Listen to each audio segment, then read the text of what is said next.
Hello viewers, welcome to square. ఈరోజు మన guest Kandukuri Ramesh గారు. యాక్చువల్‌గా writer, journalist and photo journalist. వారు సామాన్య శాస్త్రం అనే ఒక గ్యాలరీ స్టార్ట్ చేశారు. యాక్చువల్‌గా సామాన్య శాస్త్రం అనగానే మనకి సాంఘిక శాస్త్రం, సామాన్య శాస్త్రం లాగా సామాన్య శాస్త్రం ఏంటనేది ఒక డౌట్ ఉంది జనరల్‌గా నాకు.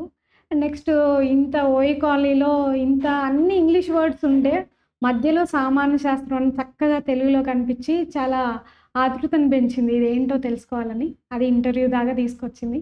సో, వారి మాటల్లోనే అడిగి తెలుసుకుందాం. నమస్తే సార్. నమస్తే అండి. సార్, సామాన్య శాస్త్రం వినడానికి చాలా చక్కని తెలుగు పదము.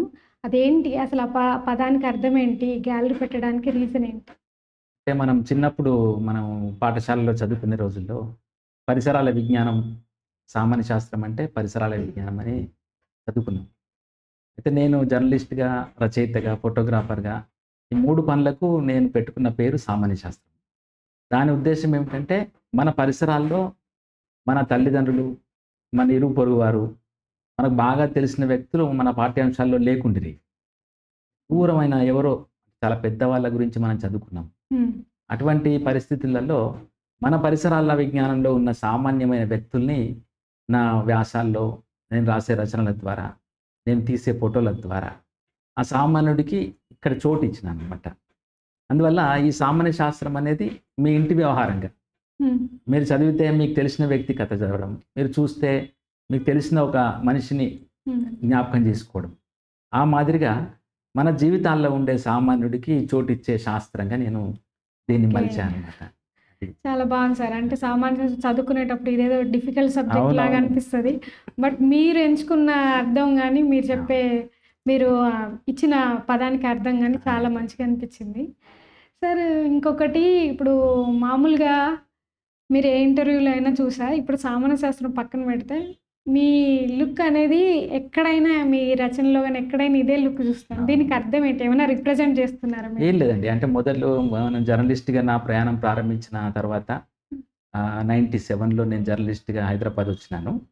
2003లో నేను రాయదలుచుకున్నటువంటి వస్తువు ఈ సామాన్యమైన వ్యక్తి గురించి రాద్దామని రాసి అక్కడ సామాన్య శాస్త్రం పేరుతో ఆంధ్రజ్యోతిలో ఉన్నప్పుడు ఒక కాలం రాసేవాడిననమాట.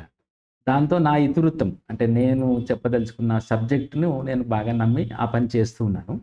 ఆ ప్రాసెస్‌లో నేను రాసిన పుస్తకాలన్నీ నలుపు తెలుపులో ప్రింట్ చేశాను. హ్మ్.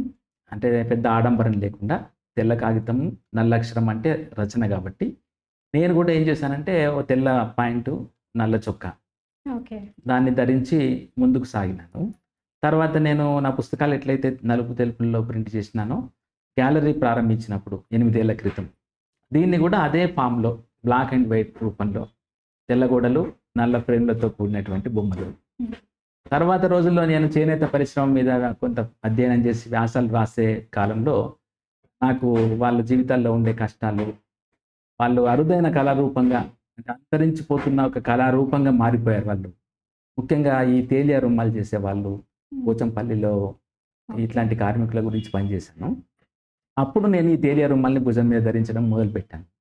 ఓకే. సో, నేను పద్మశాలి కులానికి చెందినవాడిని కాదు గానీ, చేనేత భవిష్యత్తు మారాలన్న సంకల్పం వల్ల అటు నలుపు తెలుపులకు ఈ ఎరుపు కూడా తోడైంది. తర్వాత ఈ క్యాప్ ఇది సహజంగానే ఎండలో బయట తిరుగుతూ ఉంటాం కాబట్టి, ఫోటోగ్రఫీ ప్రధానంగా పనిచేసే రోజుల్లో గ్రామాలకు వెళ్ళేటప్పుడు అట్లా ధరించి ఆ తర్వాత ఇక అది కూడా జీవితంలో ఒక భాగం అయిపోయింది. అంతా కూడా యాదృచ్ఛికమే. ఏం పెద్ద కాదు. కానీ ఒక మిషన్ అంటే ఒక పని మీద ఉండే మనుషులు మీరు మనం ఊర్లలో కూడా చూస్తాం. మనం సఫారీ డ్రెస్ వేసుకున్న వాళ్ళు కొంతమంది కనపడతారు. హ్మ్. అంటే వాళ్ళు ఒక ప్రత్యేకమైనటువంటి ఒక రూపంలో కనపడతారు. వాళ్ళంటే ఇది అని మనం ఫలానా అని చెప్పుకోగలుగుతాం.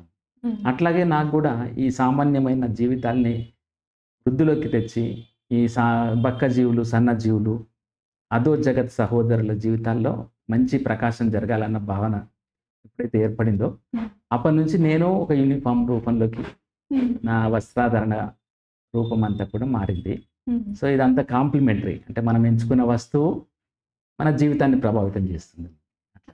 అదే సార్. మీరు అంటే ఫోటోస్‌తోనే గాదు, మీ అపియరెన్స్‌తో గూడా ఒక సమాజానికి మెసేజ్ ఇద్దామని అనుకున్నారు. అంతే. ఐ మీన్ చేనేత వాళ్ళని రిప్రజెంట్ అవునవును. చేయడానికని. డెఫినెట్‌గా. మనం అంటే అంటే ఒక మెసేజ్ మెసేజ్ మిషన్ అంటే ఒక ఒక అంటే ఒక వన్ మ్యాన్ ఆర్మీ సమాజంలో ఒక మనిషి ఒక పెద్ద కార్యక్రమము అంటే అందరితో కలిసి పని చేయకపోయినా కానీ ఒక మనిషి కూడా పెద్ద మార్పు తేవచ్చని ఎంతోమంది సామాన్య మనుషులను వాళ్ళ జీవితాలు నేను రచించే ప్రాసెస్లో చూసినాను.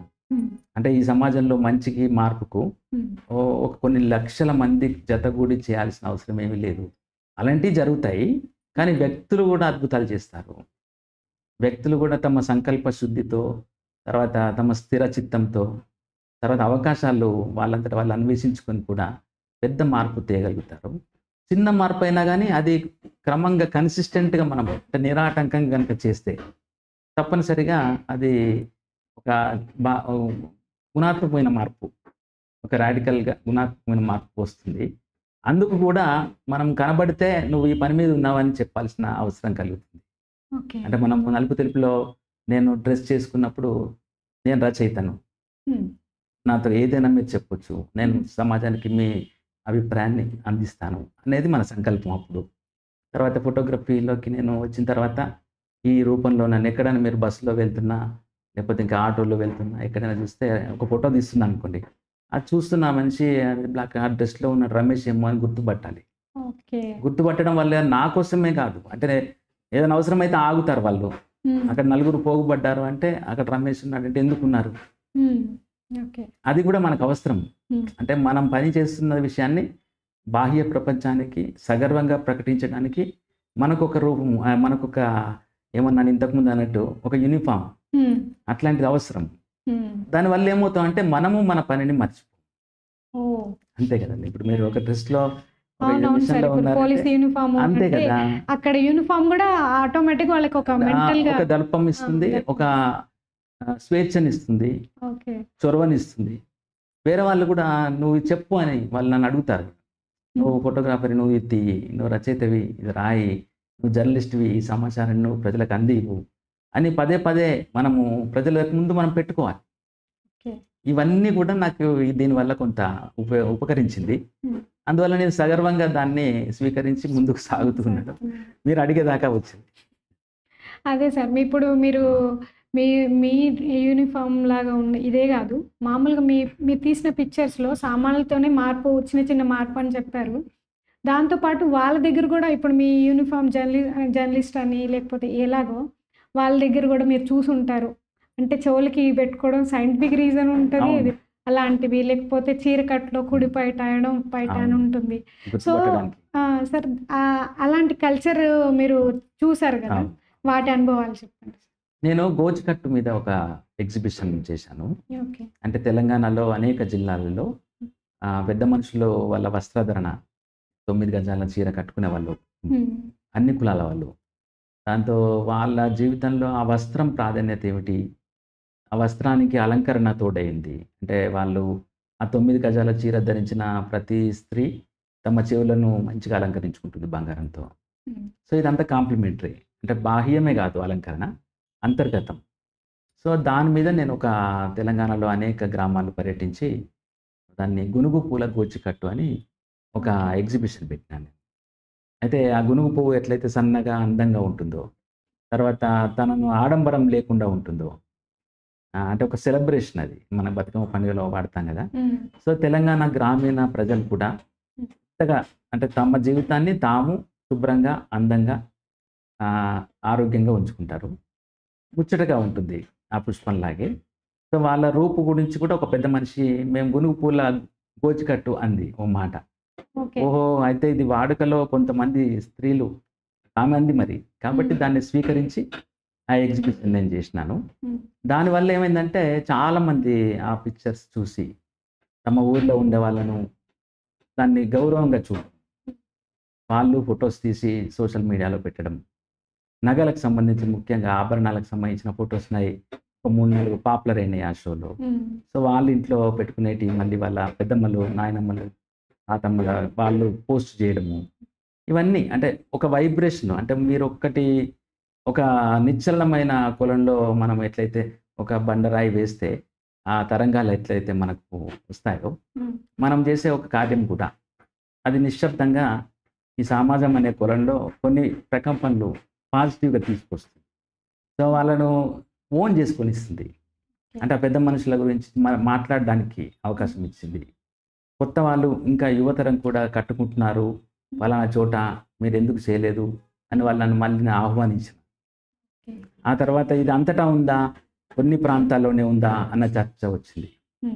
ఆ తర్వాత ఇది అంతరించిపోయింది కదా అన్న వాళ్ళకు కూడా లేదండి అని నేను సమాధానం చెప్పవలసి వచ్చింది.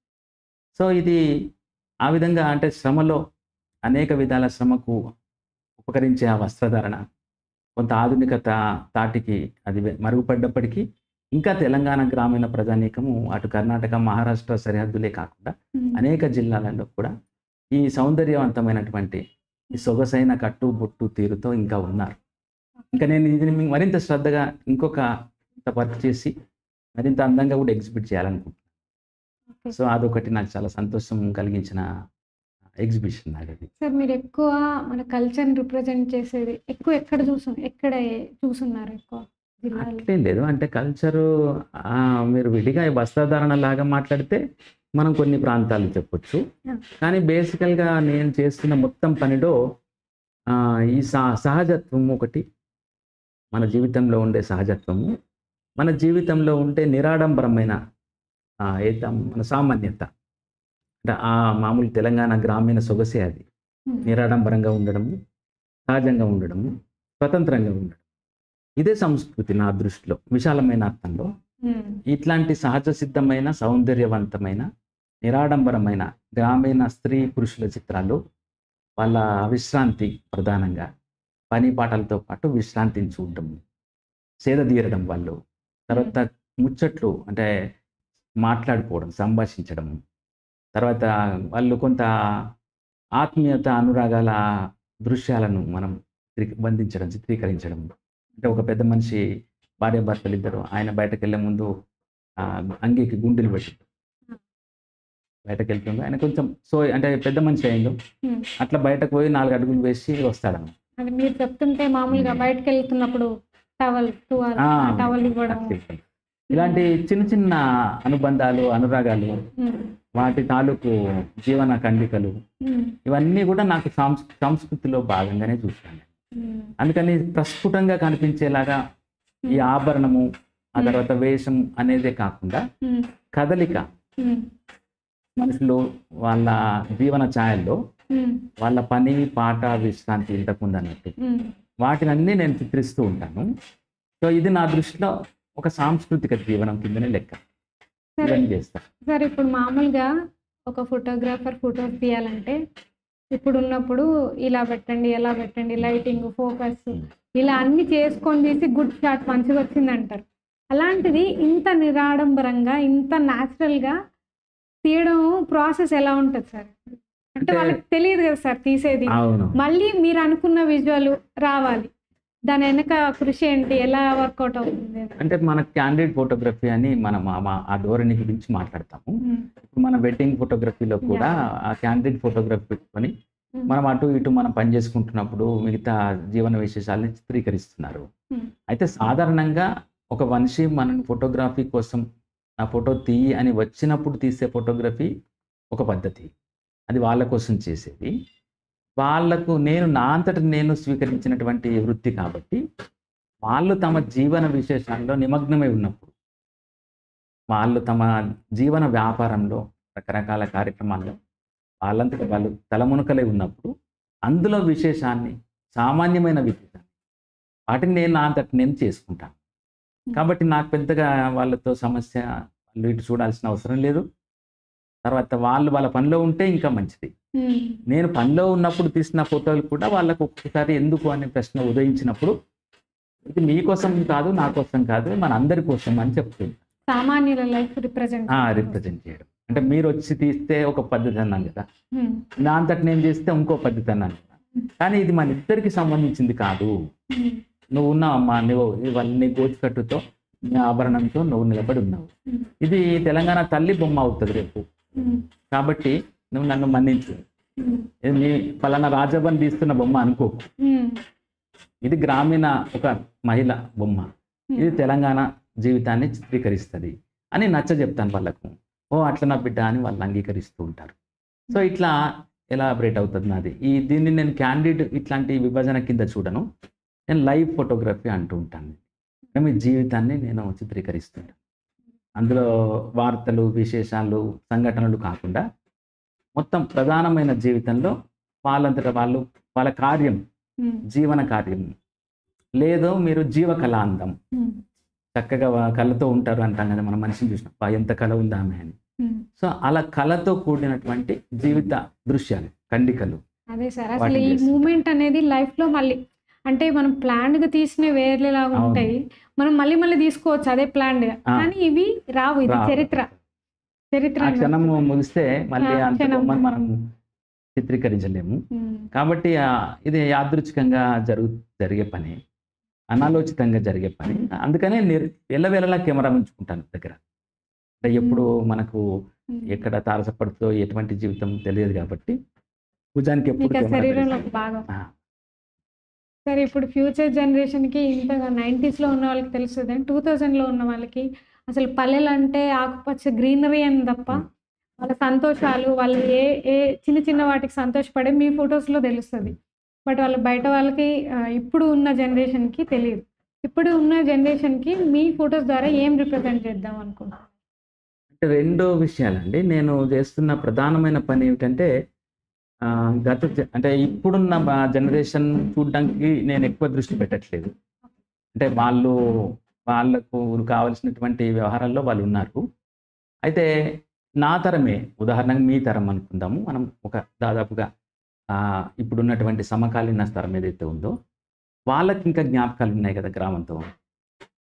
ఎవరికైతే గ్రామంతో అనుబంధం ఉందో, ఎవరికైతే గ్రామంతో అనుబంధం పోతూ ఉన్నదో, కనీసం గ్రామం ఉంది వాళ్ళకు, తల్లి తండ్రి, బడి, పెద్ద బడి, బస్టాండు, పల్లె, పాడి పంట అన్నీ తెలిసి వ్యవసాయం చేసి వృత్తులు చేసిన మనం ఎవరైతే ఉన్నామో మనము అక్కడి నుంచి దూరం అవుతూ ఉన్నాం కదా. ఇమ్మీడియట్గా వాళ్లకు ఆ దృశ్యాన్ని చూపిస్తున్నాను. అంటే వాళ్ళు మరింత పరాయీకరణకు గురి కాకముందే నేను వాళ్ళ బొమ్మను వాళ్ళకి చూపిస్తున్నాను అని అర్థం. అంతే కదా. అప్పుడు ఏమవుతుందంటే ఇది భోజనం చేసుకుంటారు, ఇది మాది అని చెప్తారు, అవును నాకు ఉంది అంటారు. ఆ ఉంది అనే విషయాన్ని ఇంట్లో బయట మెల్లగా చెప్పారనుకోండి, వాళ్ళ పిల్లలు వింటారు కదా. అన్న ఏంటిది, నాన్న ఏంటి అని అన్నప్పుడు ఇదిరా మాది అంటే ఏది అది అన్నప్పుడు మళ్ళీ నా బొమ్మను ఏదో శ్యామ్ బెనగల్ గారి చిత్రాల నుంచి చివరికి నా బొమ్మల దాకా కూడా ఉపకరిస్తాయి కదా ఎక్కడో దగ్గర. ఆ పని అంటే ప్రధానంగా నా తరానికి వాళ్ళు దూరం అవుతున్న అంశాన్ని మళ్ళీ తిరిగి గమనంలోకి తేవడం అనేది నాకున్నటువంటి అవకాశం. ఇక కొత్త తరం అంటారా, ఇప్పుడు నా కూతురుంది, కొత్త తరానికి ఈ మాటలు ఏవైతే ఉన్నాయో అవి వినబడితే చాలు, తలదిప్పి చూసే అవకాశం ఒకరోజు వస్తుంది. వాళ్ళు శ్రద్ధగా చూడడం అప్పుడు అధ్యయనం కిందికి వస్తుంది. ఇట్లా ఉండేదట చరిత్ర, దాని కింద వస్తుంది అనమాట. అప్పటికి నేను చేసే పని వాళ్ళు కొంచెం శ్రద్ధగా చూడాల్సి వస్తుంది. కాబట్టి రెండు జనరేషన్లకు ఉపకరిస్తుంది. కానీ నేను ఒక జనరేషన్కి అయితే ప్రధానంగా వాళ్ళకి చూపించడానికి చేస్తున్నాను. ఆ విధంగా అనుకుంటున్నాను నేను. ఇంకా మించి జరిగిందా తెలియదు నాకు. అంటే ఇప్పుడు ఓల్డ్ ఈజ్ గోల్డ్ అంటారు కదా సార్. ఇప్పుడు ఆ ఫ్యాషన్ రేట్, ఇప్పుడు ఎగ్జాంపుల్ ఇలా ఇయర్ మొత్తం అది న్యాచురల్ వాళ్ళు ఎప్పటి నుండో చేస్తుంది, ఇప్పుడు అది ట్రెండ్ అయింది. ఇప్పుడు మామూలుగా యాక్టర్స్ కూడా పాతకాలం నాటి వాళ్ళు రవివర్మ చిత్రాలు అన్ని ప్లాన్డ్గా చేస్తున్నారు. అది మీరు ముందే తీసి పెట్టారు. ఈ ఫ్యూచర్ జనరేషన్ కూడా యూజ్ అయ్యేది చరిత్రనే అనమాట ఇది. సార్, ఇప్పుడు మీకు అందరూ ఫోటోగ్రాఫర్స్కి ఇప్పుడు చాలా వాల్యూ ఉంది సార్. అంటే క్యాండిడ్ అయినా వెడ్డింగ్ అయినా చాలా కాస్ట్లీ, ఎక్స్పెన్సివ్గా ఉంది. అలాంటి టైంలో మీరు ఫోటోగ్రఫీని సామాన్ల కోసం డెడికేట్ చేయడం, ఇలా రిప్రజెంట్ చేయడం, ఇదంతా ఎవరి స్ఫూర్తి సార్? మీ స్ఫూర్తి ఎవరు? అంటే బేసికల్గా అంటే జర్నలిస్ట్గా నేను పనిచేసే ప్రాసెస్లో ప్రధాన స్రవంతి పత్రికలు ఏవైతే వార్త, ఆంధ్రజ్యోతి ఇలాంటివి, న్యూస్ ఛానల్స్లో వస్తే సాక్షి టీవీ, ఈటీవీ, ఇంతకుముందు తేజ టీవీ, ఎన్టీవీ, ఇలాంటి ప్రింట్ మీడియాలోను ఎలక్ట్రానిక్ మీడియాలోను నేను ప్రతి చోట నేను అవకాశం, ప్రతి ఉద్యోగం కూడా నేను సామాన్యులకు స్పేస్ క్రియేట్ చేయడంలోనే నేను నా ప్రయత్నం చేశాను. సో నేను తర్వాత ఫోటోగ్రఫీలోకి షిఫ్ట్ అయినప్పటికీ కూడా నా ఫోటోగ్రఫీలో ప్రధాన నాయకుడు, కథానాయకుడు సామాన్యుడిగానే పెట్టుకున్నాను. కాబట్టి మిగతా నేను ఫోటోగ్రఫీలోకి రావడానికి కారణం నా వ్యాసంగమే. అంటే నిజానికి మిగతా వాళ్ళు ఏంటంటే ఫోటోగ్రఫీలోకి వచ్చి కొంత ఆర్థికంగా స్థిరపడటానికో ఇంకోటో చేస్తానికి ఫోటోగ్రఫీని సాధనంగా చేసుకుంటారు. వాళ్ళ ప్యాషన్ అది. నాకు అన్ని మీడియమ్స్ నేను చేపట్టిన రచన, నేను చేపట్టిన ఫోటోగ్రఫీ 2 మీడియమ్స్ కూడా ఈ సామాన్యమైన ఇతివృత్తానికి కళ తేవడం, గౌరవం తేవడం. కాబట్టి నాకు అది ఇంకా వేరే సమస్యగా ఏమి అనుకోలేదు. మిగతా వాళ్ళతో పోటీ పడడం గానీ, మిగతా వాళ్ళకు వచ్చింది నాకు రాలేదనే చింత గానీ, ఇవేవీ లేదు. ఎవ్వరితో నాకు సంఘర్షణ లేదు. పోల్చుకోవాల్సిన అవసరం కూడా లేదు. కాబట్టి ఇది ఒక స్వతంత్రమైన కార్యాచరణ. సామాన్యుడికి నాదైన ఒక చిన్నపాటి వ్యవహారం చేయడం. దాన్ని నేను ఇంకా అర్థం చేసుకుంటున్నాను. అంటే ఎన్ని రకాలుగా చేయొచ్చు, ఎంత వైవిధ్యంగా చేయొచ్చు, ఇంకా ఎంత అందంగా చేయొచ్చు. తర్వాత దీనికి కూడా సమాజంలో గౌరవము, తర్వాత ఇండ్లలో పెట్టుకునే వ్యవహారంగా అవకాశం వచ్చింది. కొంతమంది నా వర్క్స్ వాళ్ళ ఇంట్లో పెట్టుకుంటారు, వాళ్ళ కార్యాలయాల్లో పెట్టుకుంటారు. రేపొద్దున కార్యాలయాలు ప్రభుత్వాలు పెద్ద 2 రాష్ట్రాలు ఉన్నాయి. కాబట్టి మార్పు వస్తుంది. ఇప్పుడు సమాజంలో ఐలమ్మ యూనివర్సిటీ వచ్చింది. చాకలి ఐలమ్మ పేరుతో యూనివర్సిటీ పెట్టుకున్నాము. ఇట్లా రకరకాలు జరుగుతున్నప్పుడు తెలంగాణ తల్లిలో కూడా మార్పులు వచ్చినాయి. మీరు చూసినారు. అంటే సామాన్యమైన మహిళలాగా ఉండాలనే పేరు మీద ఇంకొక విగ్రహం. అంటే కొంత జరుగుతుంది. ఏంటంటే ఈ ప్రపంచంలో రాజకీయాలు సైతం అంటే వాళ్ళ ఆకాంక్షలు, వాళ్ళ అవసరాలు ఏమైనప్పటికీ కూడా మేము కూడా సామాన్యమైన పౌరుడికి గౌరవము తేవడానికే పనిచేస్తున్నాం అంటున్నారు, చూపించుకుంటున్నారు.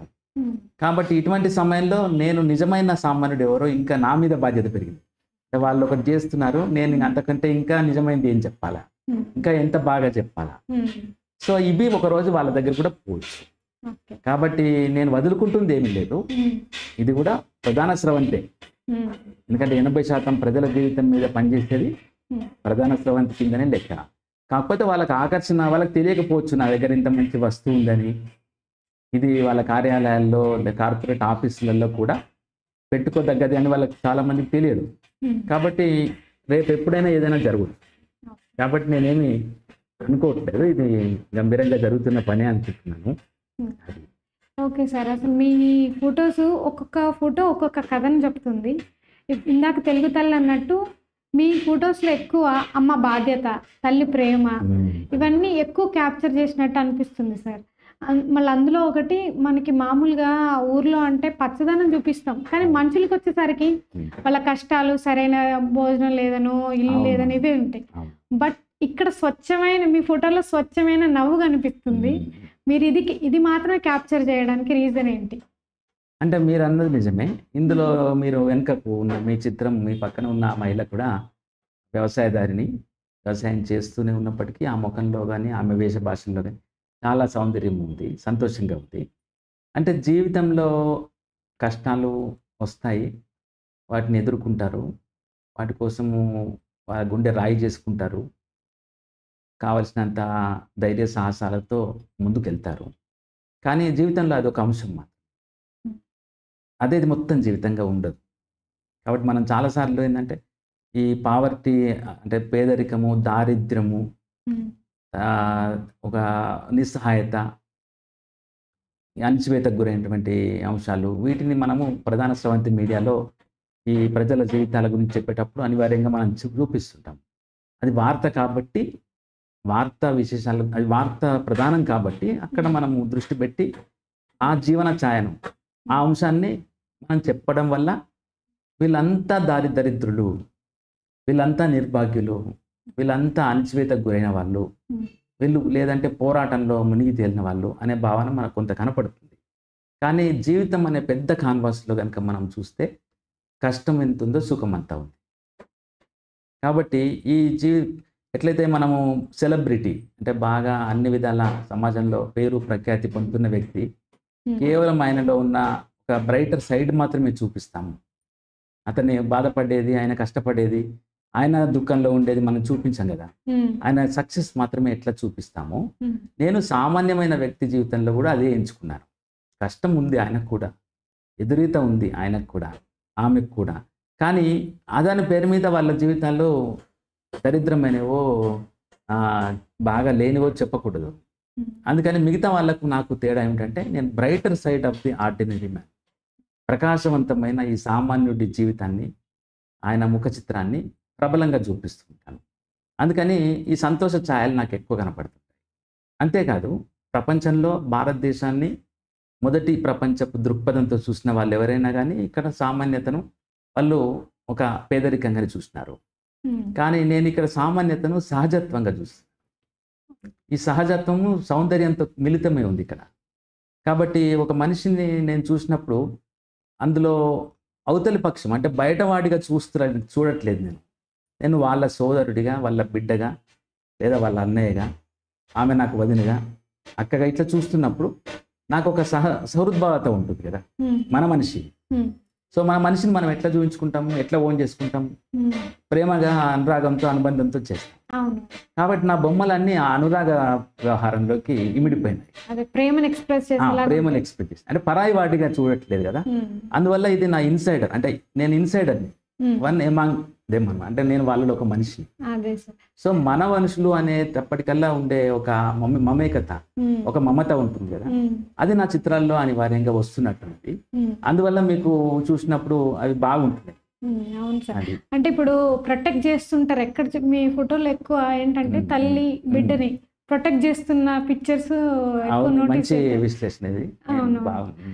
అవును సార్. అది చూస్తే అర్థమవుతుంది. అంటే దానికి ఆర్థికంగా బలంగా ఉండక్కర్లేదు. హ్మ్. హ్మ్. ఎంత ఏ సామాన్యులైనా కూడా ప్రేమలో మాత్రం ఈక్వాలిటీ ఈక్వలెన్స్. కనిపిస్తుంటది. అవును. అది చాలా నచ్చింది సార్. అండ్ ఇంకొకటి మీరు మరి ఈ ఇంత పెద్ద పనిని ఎక్కువ ఒక మంచి ప్లాట్‌ఫార్మ్ ఎంచుకొని కొంచెం ఎక్కువ మందికి రీచ్ అయ్యేలాగా ప్లాన్ చేయలేదు ఇప్పుడు? అంటే ఇప్పుడున్న స్థాయిని అంటే ఒకటి గ్యాలరీ అనేది కొంచెం పెద్ద వ్యవహారం కిందే లెక్క.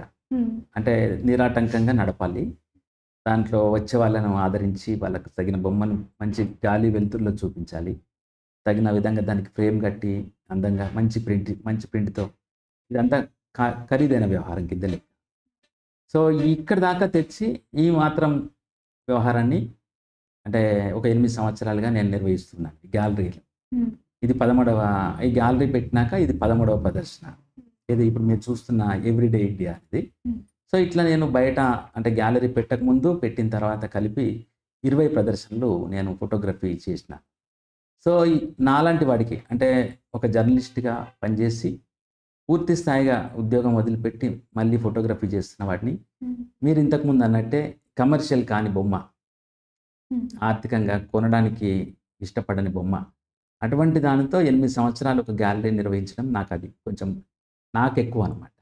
కాబట్టి దీన్ని ఇంకొక స్థాయికి నేను తీసుకెళ్ళి మరింత విశాలమైన గ్యాలరీని కొంత అందరికీ అందుబాటులో ఉండే ఏదో మెట్రోకు అనుకూలంగా ఉండే ప్లేస్ కానీ ఇట్లాంటిది ఏమైనా చేయాలంటే మరింత ఖర్చుతో కూడుకున్న వ్యవహారం. అది కూడా భవిష్యత్తులో చేస్తానేమో తెలియదు. కానీ ప్రస్తుతానికైతే చేస్తున్న పనిని నిరాటంకంగా చేయడం మీద దృష్టి పెట్టినాను. ఓకే. అంటే ఒక గ్యాలరీ దాంట్లో ప్రతి సంవత్సరం కనీసం 2-3 ప్రదర్శనలు. హ్మ్. ఆ ప్రదర్శనలు చూడ్డానికి తగ్గ వాతావరణం ఉంచడం. వచ్చిన వారిని చూపించడానికి నేను అందుబాటులో ఉండడం. అడిగిన వారికి అడిగిన వేళ వాళ్ళకి కావాల్సిన బొమ్మ ఇవ్వడం. ఇటువంటి పనికి నిర్వహించడానికి నేను కొంత సమాయత్తమైనాను. మరింత వ్యవహారంలోకి వెళ్ళడానికి కావాల్సిన ఆర్థిక దన్ను కావచ్చు, లేకపోతే మానసిక సంకల్పం కావచ్చు, ఇంకా నాకు కాలేదు. ఓకే. భవిష్యత్తులో జరగొచ్చు కూడాను. అదే అంటే ఇప్పుడు మామూలుగా మీరు ఓన్‌గా కాకుండా హ్మ్. హ్మ్. పెద్ద పెద్ద ఎగ్జిబిషన్ ప్లాట్‌ఫార్మ్స్ ఉంటాయి కదా అవును. సార్! అక్కడ ఎక్కువ మంది చూడడానికి అవకాశం హ్మ్. ఉంటది హ్మ్. కదా! మీరు సామాన్లని అక్కడ ప్రెజెంట్ చేయడానికి చేసినప్పుడు చేసారా? చేస్తే చేశాను. ఎలాంటి స్పందన వచ్చింది? అంటే మనకు హైదరాబాద్‌లో ఫోటోగ్రఫీ ప్రధానంగా ఎగ్జిబిషన్స్ తక్కువ జరుగుతాయి. అంటే ఓకే. ఒక ఇన్‌స్టిట్యూషనల్‌గా ప్రభుత్వం నుంచి గానీ, ప్రైవేట్ సంస్థల నుంచి గానీ అటువంటి ప్రోత్సాహం ఏమి లేదు. సో, ఎవరమైనా మేము స్వతంత్రంగా చేయవలసిందే. ఓకే. దానివల్ల ఏంటంటే ఇప్పటికీ నేను 20 షోలు చేశానన్నాను గదా! ఈ 10 హ్మ్. సంవత్సరాలలో. హ్మ్. అది ఆ పని కూడా ఎవరు తెలుగు రాష్ట్రాలలో ఏ ఫోటోగ్రాఫర్ కూడాను ఒక 10 సంవత్సరాల వ్యవధిలో 20 ఎగ్జిబిషన్‌లు ఎవరు పెట్టలేదు. నేను ఆ పనిని పూర్తి స్థాయిగా నేను తీసుకొని చేసినందువల్ల కనీసం సామాన్య శాస్త్రం అనేది ఎక్కువ మందికి ఇప్పుడు తెలిసింది. హ్మ్. రెండోది గ్రూప్ షోస్ ఎప్పుడైనా జరుగుతాయన్నమాట. హ్మ్. కలిసి పెట్టడం. వాటిలో పార్టిసిపేట్ అవుతాను.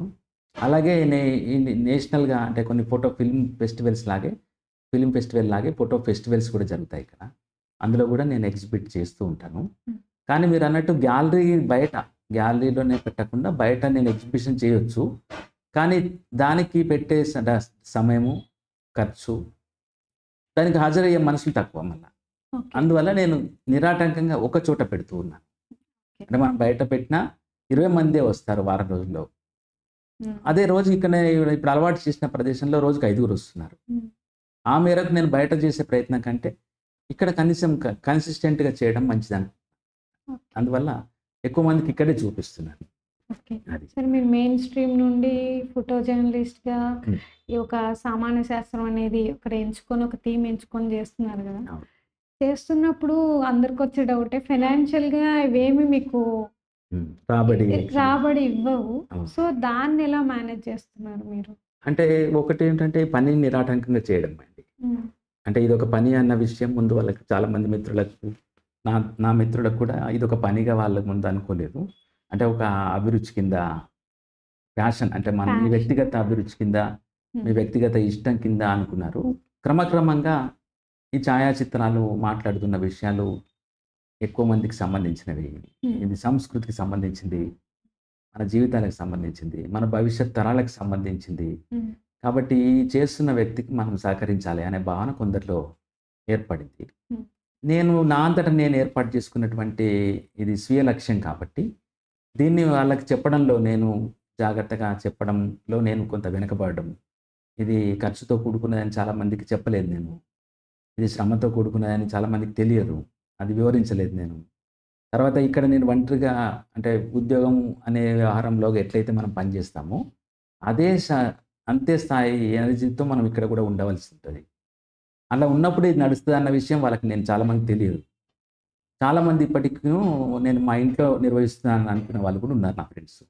కాబట్టి ఇవన్నీ నేను చేసే ప్రాసెస్‌లో ఆర్థిక సహకారము విషయంలో కొంతకాలము ప్రభుత్వము అంటే డిపార్ట్‌మెంట్ ఆఫ్ కల్చర్ ద్వారా ఏడాదికి ఒక షో అట్లా వాళ్ళు రూ. 1,00,000 సహకరించేవారు. తర్వాత దాన్ని బిల్లులు సమర్పించడము, దానికోసం వేచి చూడడము, వాళ్ళు చేసే సహకారం కారణంగా మిగతా వాళ్ళు రమేష్ ఈ గ్యాలరీకి వాళ్ళు పెద్ద ఎత్తున సహకరిస్తున్నారనే అనుమానం కూడా ఉంటుంది. అంటే మంచిదే కదా! అనుకుంటారు. కానీ అలాంటిది జరగట్లేదు.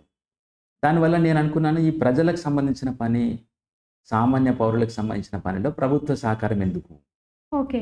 ఆ ప్రభుత్వ సహకారం చాలా చిన్నదైనప్పుడు హ్మ్. వాళ్ళతో కలిసి మళ్ళీ ప్రజలతో, మిత్రులతో కలిసి పనిచేయడం వల్ల వచ్చే ఉపయోగం ఏమీ లేదు. కాబట్టి ప్రభుత్వం నిజంగానే చిన్నదని భావిస్తున్నప్పుడు, హ్మ్. అంటే ఈ విషయాల పట్ల అవగాహన పెంచుకోవడం, సహకరించే స్థాయికి వాళ్ళు రానప్పుడు, వాళ్ళను పూర్తిగా వాళ్ళ సహకారం ఆ రూ. 1,00,000 ఏడాదికి తీసుకోవడం కూడా మానేస్తే మంచిది కదా! అన్న సంకల్పానికి నేను వచ్చాను. హ్మ్. వచ్చిన తర్వాత ఇప్పుడు నేను మా మిత్రులకు తెలిసిందనమాట. ఇది ఖర్చుతో కూడుకున్న పని. రమేష్‌కి కూడా చేయూత ఇవ్వాలి. హ్మ్. సో, ఇప్పుడిప్పుడు వాళ్ళకి అర్థమవుతుంది. కొంతమంది నాకు వ్యక్తిగతంగా నేను ఎగ్జిబిషన్ చేసే ముందు వాళ్ళకి కోరుతాను. మీరు కూడా ఏమైనా కొంత సహాయం చేయండి అని. హ్మ్. అట్లా కొంత సహకారంతో నేను నా ఫోటోగ్రాఫ్స్ కొంతమంది సేల్ చేసే ప్రాసెస్‌లో దీనికి తోడు నేను కొంత అప్పు చేయడం. అంటే ఎప్పుడో ఒక రోజు ఇంకా కొంత ఏదో జరుగుతది అనే నమ్మకం నాకుంది కాబట్టి, దీని మీద నేను కొంత సాహసోపేతంగా రూ. 1,00,000 నుంచి రూ. 10,00,000 దాకా ఇట్లా ఒక పని పెద్ద పని చేసేటప్పుడు ఉండే స్థైర్యంతో చేస్తూ ఉంటాను. చేసిన తర్వాత ఇబ్బందులు సహజమే అనుకోని, ఆ ఇబ్బందులు కూడా నాకు అంతట నేను తెచ్చుకునేవి గనక సంతోషంగా భరిస్తూ ఉంటాను. కొంతమంది భారం కొంతమంది మీద ఈ భారాన్ని వాళ్ళ భుజాల మీద కూడా వేస్తూ ఉంటాను. ఓకే. కానీ మిత్రులు అర్థం చేసుకుంటున్నారు. ఇది మంచిదని, దీనికి మేము ఉండాలని అనుకుంటున్న వాళ్ళు కొంతమంది ఉన్నారు. హ్మ్. వాళ్ళకి ఈ సందర్భంగా కృతజ్ఞతలు కూడాను. అది. సరే ఇప్పుడు జర్నలిస్ట్‌లనే గాకుండా సామాన్య ప్రజల కోసం చేశారుగా. మీరు వెళ్ళే దారిలో గాని ఎవరైనా తెలియని అపరిచితులొచ్చి చూసి హ్మ్. వాళ్ళ ఎక్స్‌పీరియన్స్ ఏమన్నా షేర్ చేసుకుంటారా మీరు? చేస్తాను. ప్రతిరోజు నా గ్యాలరీకి, హ్మ్. సామాన్య శాస్త్రం గ్యాలరీకి 5గురు వ్యక్తులైనా వస్తారండి. ఓకే. అందులో బాగా చదువుకున్న వాళ్ళు ఒకరొస్తారు. అంటే తెలిసినటువంటి వాళ్ళు. అంటే ఈ కళ అంటే ఏంటో తెలిసిన నాగరికత. వాళ్ళు, ఈ ఆర్ట్ అంటే ఏంటో తెలిసిన వాళ్ళు, ఒక అభిరుచితో వచ్చిన వాళ్ళుంటారు. ఒక ఇద్దరు, ముగ్గురు నాకు ఇద్దరు తెలిసిన వాళ్ళొస్తారు. నన్ను పరిచయం ఉన్నవాళ్ళు, రమేష్ చేస్తున్నదేదో చూడాలి, సామాన్య శాస్త్రం అంటే ఏమిటి అన్న ఆసక్తితో వస్తారు. ఒక ఇద్దరు, ముగ్గురు మనకి తెలియదు వాళ్ళు. వాళ్ళు కింద ఉండే బోర్డ్ చూసో, ఇట్లా వెళ్తూ వెళ్తూ వస్తారు. లేదా ఎవరో చెప్తారు వాళ్ళకు, ఇట్లాంటిది ఒకటి ఉందంట వెళ్లి చూడండి అని. హ్మ్. అట్లా 5గురిలో ముగ్గురు కొత్త వాళ్ళే ప్రతిరోజు నాకు. హ్మ్. ప్రతిరోజు ముగ్గురు కొత్త వాళ్ళని కలుసుకోవడం నాకు నిజంగా ఎక్సైటింగ్గానే ఉంటుంది. ఎందుకంటే వాళ్ళకి మళ్ళీ అన్నీ నేను మొదటి నుంచి చెప్పాలి. అయితే ఆశ్చర్యం ఏమిటంటే వాళ్ళు ఒక్కసారి ప్రదర్శన చూడగానే సామాన్య శాస్త్రం అంటే ఏమిటో వాళ్ళకి తొందరగా అర్థమవుతుంది. వాళ్ళు నాకు ఇంకా వివరించి చెప్తారు. ఇది ఇట్లా ఉంది, అట్లా ఉంది. తొందరగా పోల్చుకుంటారు, కనెక్ట్ అవుతారు. పాత బొమ్మల ప్రదర్శనలో ఉన్న బొమ్మలు చూపించమంటారు. ఏదైనా ఒక వస్తువు వాళ్ళకి నచ్చింది ఉంటే తీసుకోవచ్చా అని అడుగుతారు. నా దగ్గర ఇంతే ఉంది అంటారు. పర్వాలేదు మీరు తీసుకెళ్ళండి అని చెప్తాను.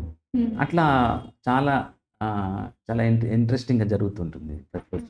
సార్ కామన్ పీపుల్ కాకుండా మీలాగా ప్యాషన్ ఉండి ఫొటోస్ ఇలా సామాన్లు తీసే వాళ్ళకి మీ ఎగ్జిబిషన్లో ఏమన్నా ప్లేస్ ఉంటుంది? ఎందుకంటే అందరూ వచ్చి ఇప్పుడు ఎగ్జిబిషన్ సందర్శిస్తున్నారు కదా, సో అలాంటి వాళ్ళకి ఎంకరేజ్మెంట్ అనేది ఉంటుందా మీ వైపు నుంచి? అంటే ఒకటి నా గ్యాలరీలో ఒకటి రెంట్ నేనే పెట్టుకుంటున్నాను. ఫోటోగ్రాఫ్ ఫ్రేమ్స్ ఉంటాయి నా దగ్గర.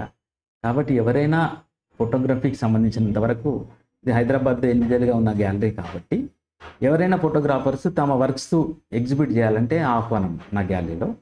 వాళ్ళు ప్రింట్ చేసుకొని రాగలిగితే చాలు.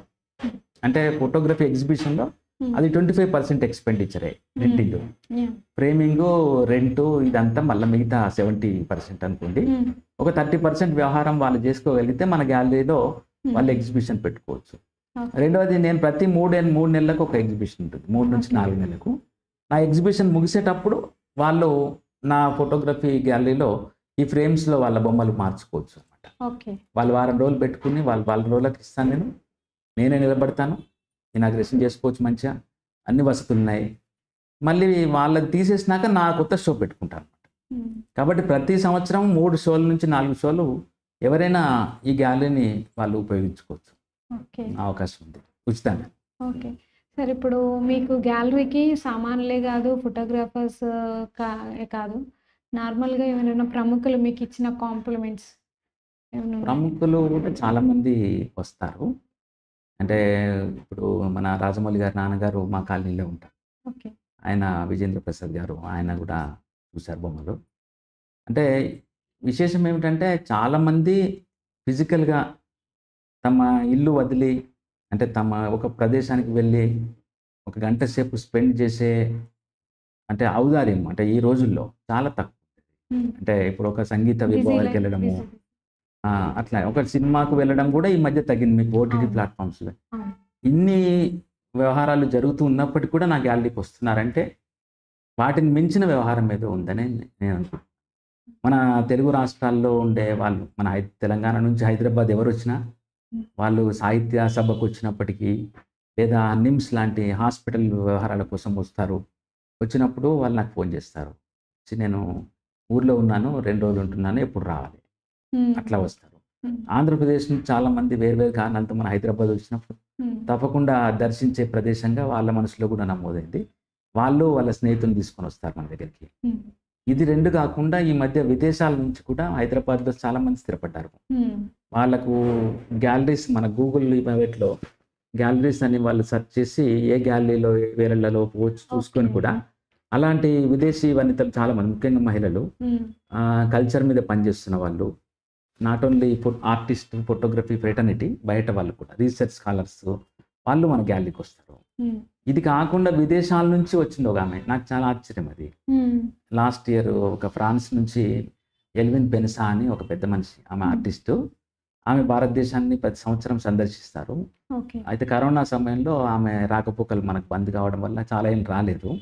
కరోనా తర్వాత వచ్చే మొదటి విజిట్ నీ కోసమే వస్తాను అని ఆమె చెప్పి ఆమె ఫ్రాన్స్ నుంచి వచ్చారు. నా గ్యాలరీలో చాలా సంతోషంగా ఒక 6 రోజుల పాటు నేను ఆతిథ్యం ఇక్కడ ఇచ్చినాను. ఆమె తెలంగాణ గ్రామాలు కూడా చూపించాను ఆమెకు. ఈ బొమ్మలన్నీ చూసి చాలా సంతోషపడ్డారు. ఆమె ఏమందంటే, రమేష్ బాబు, వాళ్ళు బాబు అంటారు, నువ్వు విదేశాలకు రావడం, నీవంతటి నువ్వు రావడం చాలా ఖర్చుతో కూడుకున్నటువంటి పని. మేము నీ బొమ్మలు చూడడానికి రావడం చాలా సులభం. ఎందుకంటే మేము సంపాదించే డబ్బుతో పోలిస్తే మీరు చాలా కష్టపడి రావాలి. నువ్వు విదేశాలకు నీ అంతటి నువ్వు వెళ్ళకు. నీ బొమ్మలు అలా ఉన్నాయి. నీ బొమ్మలు చూడడానికి నాలాగా ఇంకా ముందు కూడా వస్తారు అంది.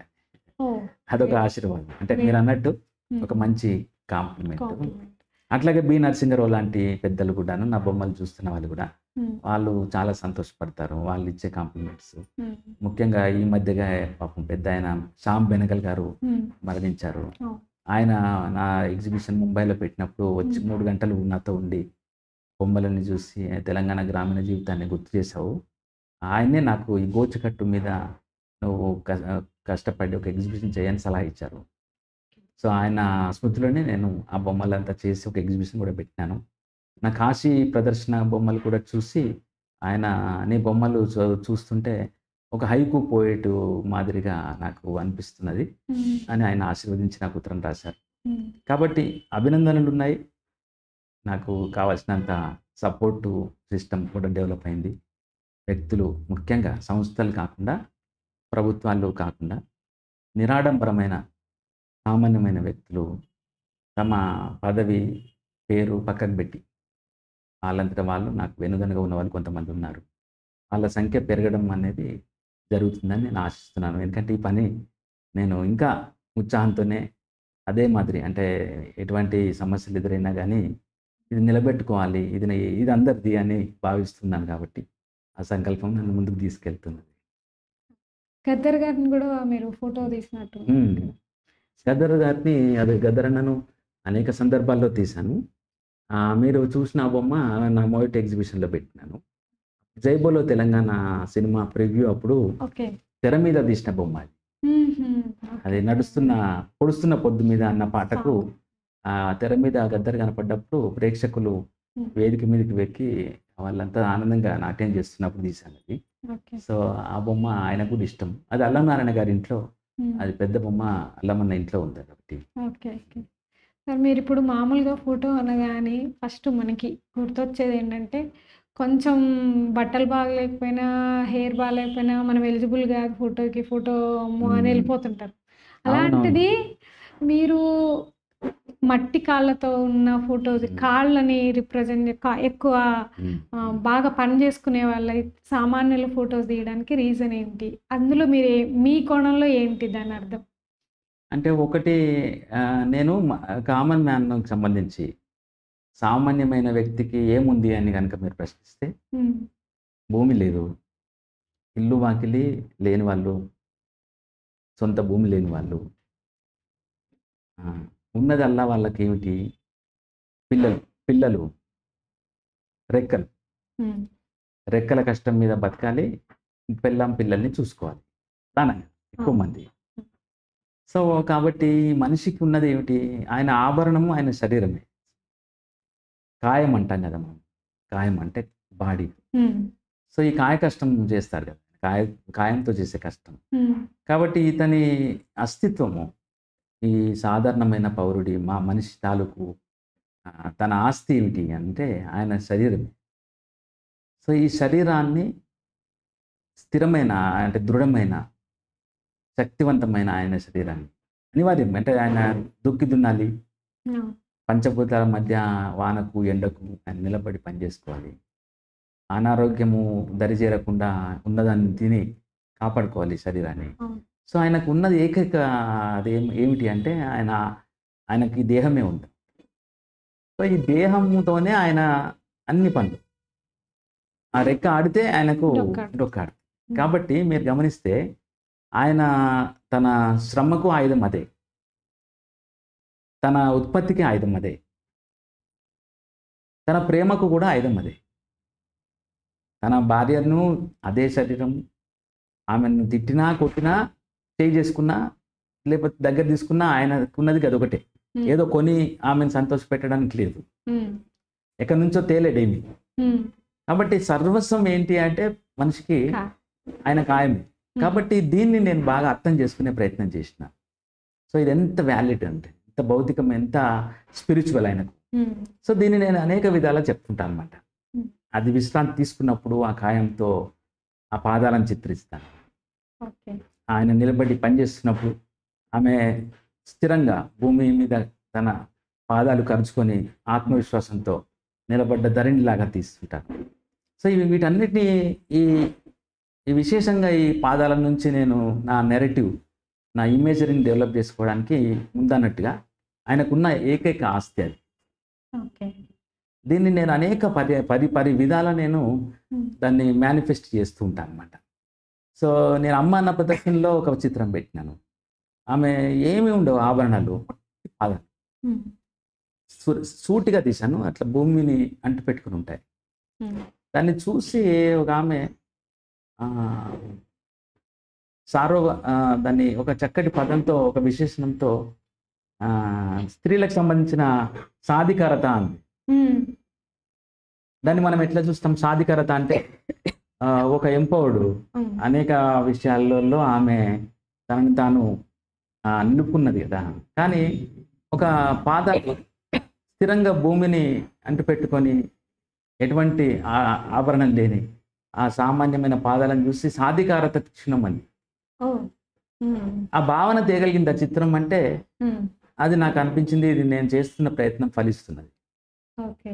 అది. అదే సార్. అంటే మామూలుగా ఇప్పుడు ఈ సామాన్యులకి, రాజకీయానికి సంబంధం లేదు. వాళ్ళెప్పుడూ హ్యాపీగానే ఉంటారని. మీరు ఒక చిత్రం తీశారు.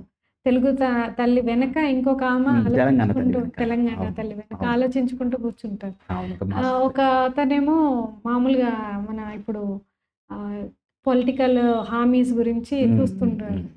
సో, వాటి అర్థం ఏంటి సార్? అంటే నేను ఈ ప్రదర్శన మీరు చూస్తున్న ఎవ్రీడే ఇండియాలో హ్మ్.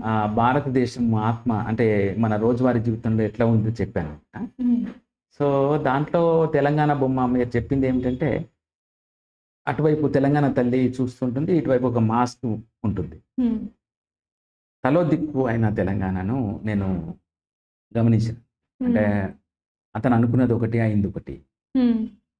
సో, ఆమె ఆ ఎడమొహం, పెడమొహం లాగానో, లేదంటే ఆమె అటు చూస్తుంటది. ఈయన ఇటు పడేసుంటాడు. హ్మ్. అంటే ఒక పొంతన లేని వ్యవహారం. హుహు. ఏది అనుకుంటామో దానికి భిన్నంగా జరిగిన హ్మ్. తెలంగాణ. హ్మ్. ఆ చిత్రాన్ని ఒకటి పెట్టా. హ్మ్. తర్వాత ఎన్నికల ముందు 6 అంటే సే ఏమిటి మన 6 ఏదంటే మనం ఆ! దాన్ని హామీలు. హామీలు. హ్మ్. కాంగ్రెస్ ప్రభుత్వం ఇచ్చిన హ్మ్. 6 హామీలు ఏవైతే హ్మ్. ఉన్నాయో, దాన్ని చదివి చూసి ఓటేసిన ఒక వ్యక్తి ఫోటో ఉంది. హ్మ్. సో, అది 1 ఇయర్ తర్వాత ఆయన ఏమవుతాడు, ఏమిటి మనం రేపు పొద్దున చూస్తాం. కానీ హ్మ్. విశ్వాసంలోకి ఆయన ఏం తీసుకొని ఆ ప్రభుత్వాన్ని నిలబెట్టినాడో ఆ చిత్రాన్ని గుర్తు చేయడానికి పెట్టినాడు. హ్మ్. సో, అట్లాగే ఒక భరతమాత విగ్రహం దగ్గర ఏదో చింతలో ఉన్న ఒక తల్లి ఒక ఆమె కూర్చుని ఉంది. హ్మ్. ఈ దేశంలో ఒక సామాన్యమైన స్త్రీ ఏదో అలజడికి, అశాంతికి, బాధకు గురై ఆమె అట్లా ఒంటరిగా కూర్చుంది. అదే మీరు ఆ! ఆనందంతో పాటు వాళ్ళ ఆ! కష్టాలు గూడా కష్టాలు కూడా ఒక భాగం. అంటే అన్ని బొమ్మల్లో అవి కూడా ఉన్నాయి. హ్మ్. అంటే ఈ దేశంలో మనుషులు విచారణలో ఉన్న వదనాన్ని పెట్టినాను. అదేవిధంగా తమ మానాన తాము పని చేసుకుంటున్న వాళ్ళు. హ్మ్. ఉదాహరణకు ఒక 80 ఏళ్ల పెద్ద మనిషి హ్మ్. పూర్తిగా పాడైపోయిన రిక్షాని తోసుకుంటూ వెళ్తూ ఉంటాడు. హ్మ్.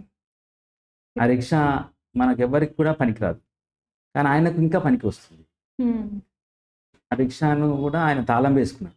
హ్మ్. ఎక్కడ ఆయన పెట్టుకుంటే అది పోగొట్టుకోకుండా రాత్రిపూట తాళం కప్పతో దాన్ని దాచుకునే మనిషి. అంటే ఎటువంటి స్థితిలో ఈ దేశంలో ఒక పౌరుడున్నాడంటే, ఎందుకు పనికిరాని దాన్ని కూడా పనికి అనుకూలంగా మలుచుకొని ఎవరిని నిందించకుండా, హ్మ్. ఈ దేశం నాకేం చేసింది హ్మ్. అవును. అనే ప్రశ్న లేకుండా, తన కుటుంబాన్ని సాదుకుంటున్నాడు. తన మానాన తాను. ఇటువంటి భారతం ఒకటి మన ముందున్నది. అంతేకాదు, మనము అడుగడుగునా ఒక కిలోమీటర్ దూరం ప్రయాణించితే మీరు నడుస్తూ ఒకతను తాగి పడుకున్న మనిషి పడిపోయిన మనిషి. సో, ఈ తలలేని మనుషులు పెరుగుతున్నారు. ఇటువైపు, అటువైపు మీరు ఫుట్‌పాత్ పైన చూస్తే స్త్రీలు డిస్టర్బ్ అయినటువంటి ఎంతోమంది అక్కచెల్లెళ్ళు హ్మ్. ఫుట్‌పాత్ మీద కనపడుతున్నారు. వాళ్ళ ఫోటోలు. ఊర్లల్లో మతి స్థిమితం కోల్పోయినటువంటి స్త్రీలు, హ్మ్. వాళ్ళకి చికిత్స చేయలేని తల్లిదండ్రులు, వాళ్ళని తాళాలు వేసి కాళ్ళకు పిల్లలు దూరం పోతే మళ్ళా పట్టుకోలేమని బంధించి ఉంచుకునే నిస్సహాయత గల పేరెంట్స్. ఆ హ్మ్. చిత్రాన్ని గూడా పెట్టాను. సో, అదే ఈ సార్ ఇప్పుడు ఈ మామూలుగా భారతం. ఫైనాన్షియల్‌గా స్ట్రాంగుండి హ్మ్. ఎడ్యుకేటెడ్ అయితే వాళ్ళు ఒక హాస్పిటల్‌లో జాయిన్ చేయడం, చేస్తారు. ట్రీట్మెంట్ ఇస్తారు. అవును. ఇప్పుడు వీళ్ళకి మీరన్నట్టు సంఖ్యలేసినప్పుడు వాళ్ళకి వేరే ఆధారం లేదు. మీరన్నట్టు అవును. ఖాయమే ఇంకా. అంతే. వాళ్ళెళ్లి పని చేయాల్సిందే. అవును. సో, అలాంటప్పుడు మీరు ఈ చిత్రాన్ని తీసుంటారు. హ్మ్. అయితే ఇందులో ఇంకొక అంశం కూడా ఉంది. ఏమిటంటే, మీ ఒకరిని ఒకరు పట్టించుకొని భారతం. హ్మ్. అంటే మనం సాధారణంగా మనకేమైందంటే, సాధారణంగా భారతదేశం గురించి మనం మాట్లాడుతున్నప్పుడు ప్రభుత్వాలు ప్రధానమైన వాటి వైఫల్యాలు, ఈ దేశ ప్రజల్ని చూసుకోవాల్సిన యంత్రాంగం ఏదైతే ఉందో, ప్రభుత్వం ఏదైతే ఉందో, వాళ్ళ బాధ్యతను సరిగ్గా నిర్వహించకపోవడం వల్ల మనము ఎటువంటి స్థితిలో ఉన్నామో అని చెప్పడం ఒకటి. హ్మ్. అదే సమయంలో ఇంతకుముందు నేను ఇచ్చిన చిత్రం ఉదాహరణ ముసలాయన ఉంటాడు. హ్మ్. ఆయన రిక్షా తోసుకుంటూ ఉంటాడు. అదే రామ్‌నగర్‌లో తీసినాను అది. రామ్‌నగర్‌లో తీశాను. హ్మ్. ఆయన ఎటువంటి రిక్షా అంటే మీరు చూస్తే అసలది ఎందుకు పనికిరాదు. హ్మ్. దాన్ని చూసి కూడా అతనికి ఏ విధంగా కూడా సహాయం చేయని భారతం ఒకటి. కళ్ళ ముందే ఆయన పనిచేస్తూ ఉంటాడు. దానికి కనీసం ఏదైనా చేయాలి, ఈయనకేదైనా ఇప్పియాలి అని ఆలోచించే మనిషి లేడు. యాహ్! అంటే ఇక్కడ ఏమవుతుందంటే ఇప్పుడు చికిత్స చేయని తల్లిదండ్రులున్నారు. అవును. కాళ్ళకి సంకెళ్ళు వేసుకుంటున్నారని తెలుసు. హ్మ్. కానీ ఆ స్థితిని చూసిన ఊరుంది చూసారా? అవును. మరి అది లేదా? ఉంది కదా! హ్మ్. బాగు చేయగలిగే శక్తి, సామర్థ్యము, చేయూత, అండదండగా నిలిచే అవకాశం అన్నీ ఉన్న గ్రామం ఎందుకు చేతులు ముడుచుకొని ఉన్నది? ప్రభుత్వం ఒక్కటే రావాలా? హ్మ్. ప్రభుత్వం విఫలమైంది అని తెలిసినప్పుడు పౌర సమాజము బాధ్యత లేదా? ఇరుగు పొరుగు లేరా? ఇరుగు పొరుగు కూడా లేని భారతం ఒకటుంది మనకు. అది నేను ఈ ప్రదర్శనలో మీకు దృష్టికి తెచ్చినాను. ఈ ఓకే. ప్రదర్శనలో మీరు అంటున్నట్టుగానే ఒకటి ప్రభుత్వ వైఫల్యాన్ని చాటి చెప్పే బొమ్మలు నేను ఇందులో ప్రదర్శించినాను. రెండవది పౌర సమాజము తమ బాధ్యతను విస్మరించిన సంగతిని కూడా నేను ఈ దృశ్యాలతో చెప్పినాను. మూడవది ప్రభుత్వము, పక్కవాడు, తోటివాడు ఇద్దరూ పరాయీకరణ అంటే వాళ్ళు వాళ్ళ ప్రపంచంలో వాళ్ళు ఉన్నప్పుడు తల వంచుకొని తమ మానాన తాము బతికి ఎలాంటి కంప్లెయింట్స్ బట్టగడుతున్న బతికి బట్టగడుతున్న సమాజం కూడా నా బొమ్మల్లో ఉంది. ఇది ఈ 3 రకాల భారతీయతను నేను ఇవాళ ప్రదర్శనలో పెట్టాను. ఎందుకంటే నా అనేక చిత్రాల్లో మీరన్నట్టుగా సెలబ్రేషన్ అంటే సంతోష ఛాయలు ప్రధానంగా ఉండే బొమ్మలు నేను తీస్తాను. కానీ 10 ఏళ్లకొకసారి నా దేశం అనే వ్యవహారంలో ఎంత నిర్లక్ష్యంగా మనం ఉన్నాం. ఎంత బాధ్యతారాహిత్యంతో వ్యవహరిస్తున్నాం అనేది చెప్పడం కూడా నా బాధ్యత. అందుకని ఈ ప్రదర్శన పెట్టినా. హ్మ్. సరే ఇప్పుడు మీరు అన్ని వర్గాల్లో ఐ మీన్ జెండర్, వయసుతో సంబంధం లేకుండా అందరూ తీశారు. అయితే చిన్న పిల్లలు ఎస్పెషల్లీ నేను చూసిందేమో ఒక పిక్చర్ ఉంటుంది. ఇద్దరు భిక్షాటన చేస్తుంటారు. ఇద్దరు స్కూల్‌కెళ్తుంటారు. ఆ ఫోటో తీసినప్పుడు అసలు ఉద్దేశ్యం ఏంటి సార్? మీరు ఏమి రిప్రజెంట్ చేద్దామని సార్? 2 ప్రపంచాలు. ఓకే. అంటే ఒకే చిత్రంలో ఒక కూడలిలో హ్మ్. చదువుకుంటున్న బాల్యము, పిచ్చాటంలో ఉన్న బాల్యం. ఈ ఇద్దరికీ ఒకరి ప్రపంచం ఒకరికి తెలియదు. వీళ్ళకు వాళ్ళు కొత్త, వాళ్ళకి వీళ్ళు కొత్త. చదువుకుంటున్న వాడికి వాళ్ళు ఏం చేస్తారు, ఎట్లా అడుక్కుంటారు, ఎందుకు అడుక్కుంటారో తెలియదు. ఈ అడుక్కుంటున్న వాళ్ళకు బడికి వెళ్ళడం ఏమిటి, బడిలో వాళ్ళు ఏం సంపాదిస్తారు, ఏం చేస్తారు, ఫ్యూచర్ తెలీదు. క్యూరియాసిటీ. హ్మ్. అదే సమయంలో దూరం వాళ్ళకు, అంతరం ముట్టుకోవడానికి లేను అవును. ఇది. ఇది ఒకటే వాడకట్టులో తీసిన పిక్చర్. ఒకటే కూడలిలో తీసినాం. ఇది భారతం. మన ఇండియా. హ్మ్. సో, ఇట్లాంటి 2 భారతాలతో మనం పెరిగితే ఎంత ప్రాబ్లమ్ అవుతుందో తెలుసా? హ్మ్. ఒకడు చదువుకొని విద్యావంతుడై ఉన్నత ఉద్యోగంలోకి వెళ్ళి విపరీతమైన అంటే ఆర్థికంగా ఉన్నత స్థాయిలో జీవిస్తూ ఉంటాడు. హ్మ్. ఒకతను ఏమవుతాడో కూడా తెలియదు. కనీసం ఇది మనం ఊహిస్తాము. చదువు, ఉద్యోగం ఉంటుందని. ఇతనికి ఇవాళ అనుకుంటున్నవాడు ఏమవుతాడు? నేరస్తుడవుతాడా? వ్యాపారవేత్త అవుతాడా? ఏమవుతాడో కూడా మనకు తెలియదు. అంటే ఎంత గ్యాప్ ఉంది చూడండి.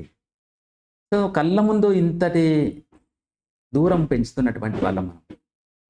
హ్మ్. కానీ అందరం మనం ఏం చేస్తున్నాం మళ్ళా మన పనిలో మనం అదే వాడకట్టులో ఆ పిల్లల్ని దాటెళ్ళిపోతున్నాం ఇంకా. చూడకుండానే.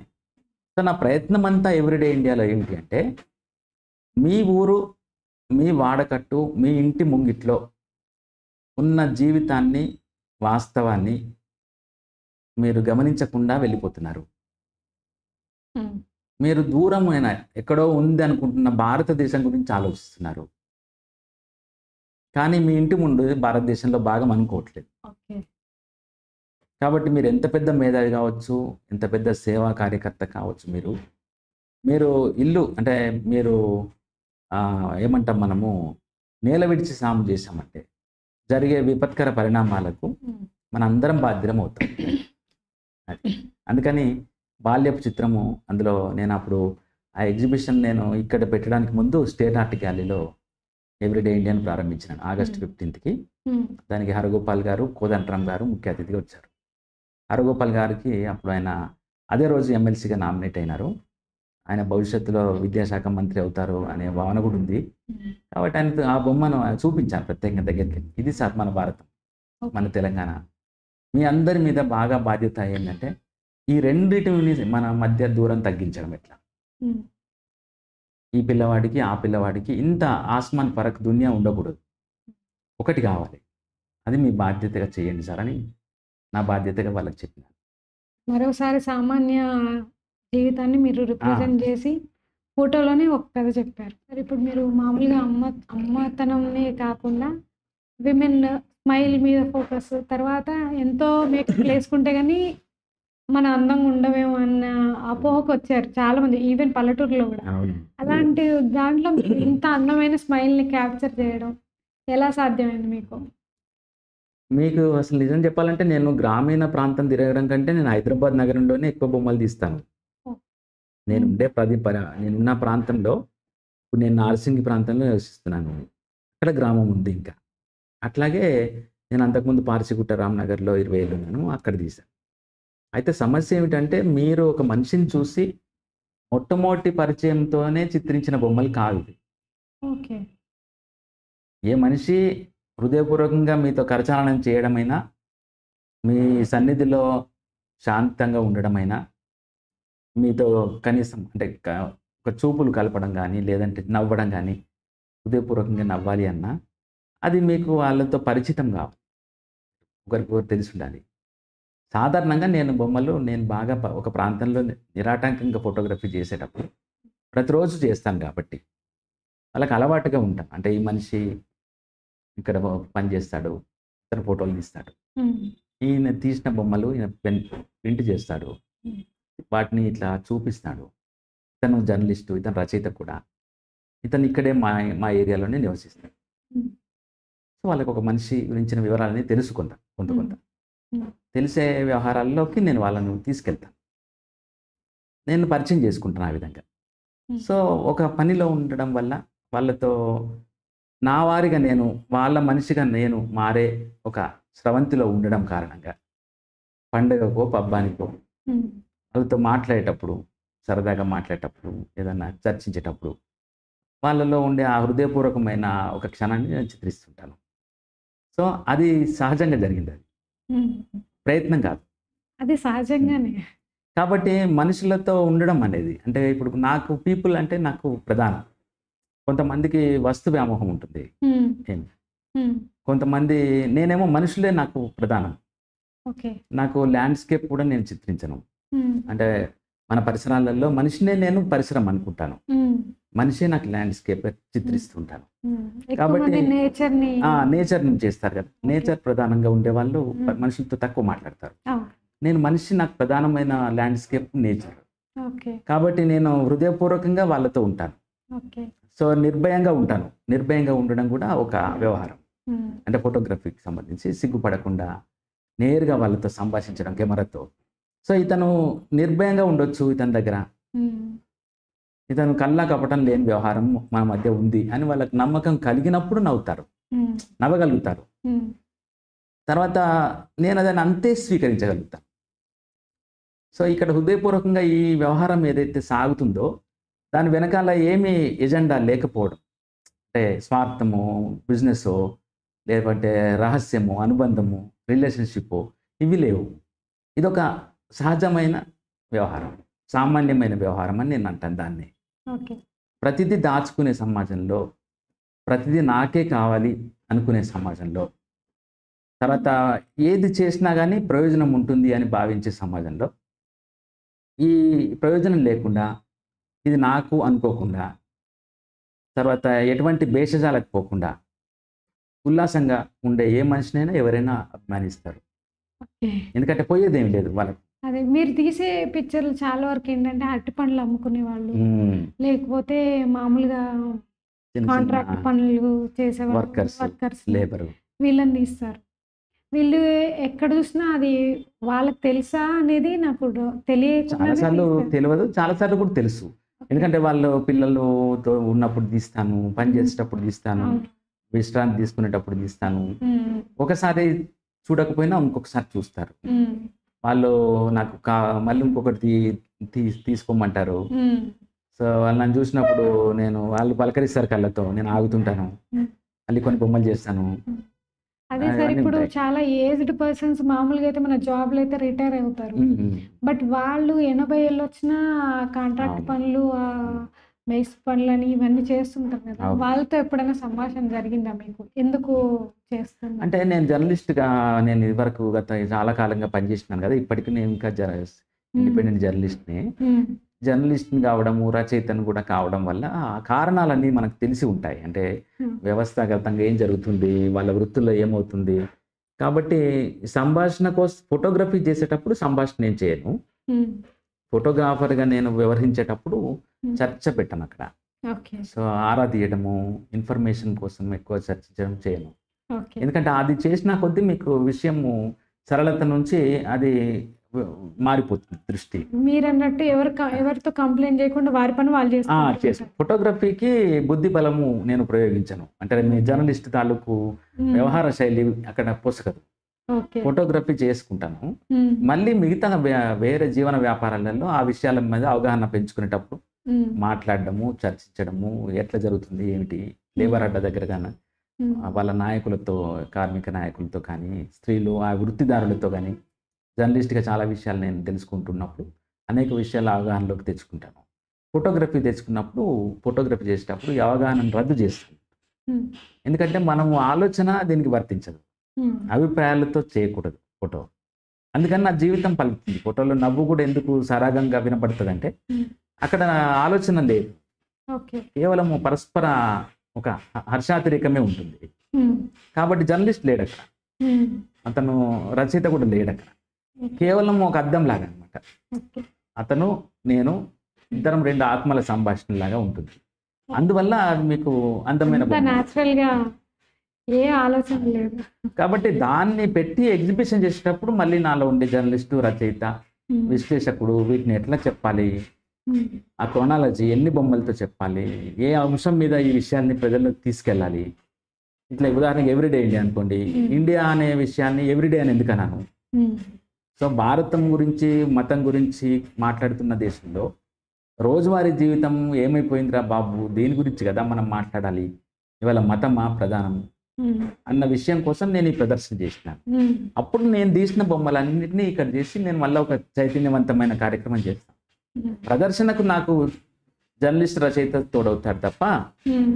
చిత్రీకరణ సమయంలో కేవలం నేను ఒక ఆత్మ సెల్ఫ్ వ్యవహారం అది. ఓకే. అంతే ఉంటుంది. సరే ఇప్పుడు మామూలుగా మీరు ఫోటోగ్రాఫర్ అవ్వడానికి హ్మ్. ఇన్‌స్పిరేషన్ అంటే మీ ఫ్యామిలీ బ్యాక్‌గ్రౌండ్‌లో ఎవరైనా ఉన్నారా? ఉన్నారు. మా నాన్నగారు ఫోటోగ్రాఫర్. ఓకే. నాన్న ఉపాధ్యాయుడిగా పనిచేశారు. ఫోటోగ్రాఫర్ కూడాను. హ్మ్. నాన్న దగ్గర నేర్చుకున్నాను. నాన్న దగ్గర నుంచి నేర్చుకొని మా రఘురాయ్ అని ఇంకొక ప్రసిద్ధ ఫోటోగ్రాఫర్ ఢిల్లీలో ఉంటారు. హ్మ్. ఆయన ద్వారా మళ్ళా గుర్తు చేసుకున్నాను. అంటే ఆయన మళ్ళీ నన్ను ఈ ఫోటోగ్రఫీలోకి ప్రవేశింపజేశారు.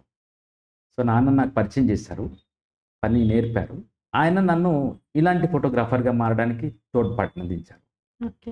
సో, ఇద్దరు గురువులనమాట. కిషన్ ఓకే. సార్ అని మా నాన్నగారు, ఓకే. రఘురాయ్ అని హ్మ్. ఆయన. పద్మశ్రీ రఘురాయ్. ఓకే. సో, వీరిద్దరూ నాకు స్ఫూర్తి ఓకే. ఫోటోగ్రఫీలో. సరే. అదే ఈ పిక్చర్స్ కార్యాలయంలోనే పెట్టాలని గద్దర్ గారు అన్నారని ఒక అవును. సామాన్యుల మీద ఫస్ట్ నా ఎగ్జిబిషన్ జరిగినప్పుడు గద్దర్ గారు, బి. నరసింహరావు గారు, కల్వకుంట్ల కవిత గారు అప్పుడు నాకు ముఖ్య అతిథిగా ఆహ్వానించినాను. ఓకే. గద్దర్ అన్న ఇవన్నీ చూసి ప్రభుత్వము ఈ ప్రజల గురించి మాట్లాడుతది గదరా! ఈ ప్రభుత్వ కార్యాలయాలన్నిట్లలో ఈ వీళ్ళని గదా పెట్టాలి. ముఖ్యమంత్రి, ఉప ముఖ్యమంత్రి, తర్వాత మంత్రుల ఫోటోలు, వాళ్ళ ఫ్లెక్సీలు, ప్రతి కార్యాలయంలో మీరు చూస్తారు ప్రధానమంత్రి ఫోటో, అవును. తర్వాత కొత్తగా ఎవరు ముఖ్యమంత్రిగా మారగానే వాళ్ళ ముఖ్యమంత్రి ఫోటోగ్రాఫ్ పెట్టి, హ్మ్. ఎవరి కోసమైతే పరిపాలన ఉన్నదో, ఆ వ్యక్తుల జీవితాలను నీలాంటి ఫోటోగ్రాఫర్ ఒకటి ఎమర్చేయండు, శ్రద్ధగా చేస్తున్నావు, ఇవి అక్కడే కదరా ఉండాలి, ఇవన్నీ ప్రతి కార్యాలయంలో ఉండాలని ఆయన ఆకాంక్షించాడు. కానీ ఆ రోజు ఇంకా రాలేదు. ఇంకా మనుషులు వాళ్ళకు ఇంకా ఆ ఈగో మేనిఫెస్టేషన్ అంటే వాళ్ళు ఎంతసేపు లబ్ధిదారులుగాను, ఓటర్లుగాను, సంక్షేమ పథకాలను అందించి వాళ్ళు పరిపాలించడం, వీళ్ళ పేరు మీద పరిపాలించాలనుకుంటున్న రోజులు ఇంకా ఉన్నాయి. కాబట్టి ఈ మార్పు మెల్లమెల్లగా వస్తుంది. కానీ కార్యాలయాల్లోకి చేరడం అనే ఆకాంక్ష ఆయనది గొప్పది. ఆయన ఇప్పుడు ఉదాహరణకు ఆయన కూతురు గద్దర్ వాళ్ళ కూతురే ఇప్పుడు సాంస్కృతిక సారథి చైర్మన్‌గా కూడా ఉన్నారు. తర్వాత చాలామంది వాళ్ళ తెలంగాణ రాష్ట్రం మూడో దశకు మూడోసారి పరిపాలనకు వచ్చేటప్పటికల్లా ఈ భావనలు నాలాంటి భావనలను ఎంకరేజ్ చేసేవాళ్ళు, వాళ్ళతో కలిసి తిరిగి నేను పనిచేసిన వాడిగా చాలామంది వాళ్ళ ప్రభుత్వ కార్యాలయాల్లో ఉన్నత స్థానంలో చాలామంది ఉన్నారు. వాళ్ళకు కూడా తెలుసు ఇవి అక్కడ ఉండాలని. హ్మ్. కానీ ఇంకొక అడుగు వాళ్ళు వేయాలి. వేస్తే మీరన్నట్టు ఈ ఇవి మరింత రాణిస్తాయి. ప్రజలకు మరింత ఆనందాన్ని కలిగిస్తాయి. పరిపాలనకు స్ఫూర్తినిస్తాయి. ఇంతకుముందు మనం మొట్టమొదలు మన ఇంటర్వ్యూలో అనుకున్నట్టు ఒక యూనిఫామ్ ఎట్లయితే హ్మ్. నిరంతరం మన దిశను ఎటువైపు ఉండాలో నిర్దేశిస్తాయో, హ్మ్. నా సామాన్య శాస్త్రం బొమ్మలు కూడా ప్రజల వైపు ఉండాలని అవి తప్పనిసరిగా గుర్తు చేస్తాయి. ఆ రోజులు వస్తాయని అనుకుంటున్నాను ఎప్పుడో ఒకరోజు. సరే, మీ గురువుగారు ఇన్స్పిరేషన్ మీ ఫాదర్ అన్నారు. సరే, అక్కడి నుండి మొదలైన ప్రయాణం ఈ గ్యాలరీ ఎప్పుడు స్టార్ట్ చేశారు? ఇప్పటి వరకు ఎన్ని తీసుంటారు మీరు పిక్చర్స్? నాకు భారతదేశం గర్వించదగ్గ ఫోటోగ్రాఫర్ రఘురాయ్ గారు. హ్మ్. సో, ఆయన నన్నేమన్నారంటే, "రమేష్ నువ్వు రచయిత కావాలనుకుంటున్నావు. ఫోటోగ్రాఫర్ కూడా కా" అంటున్నాను నేను.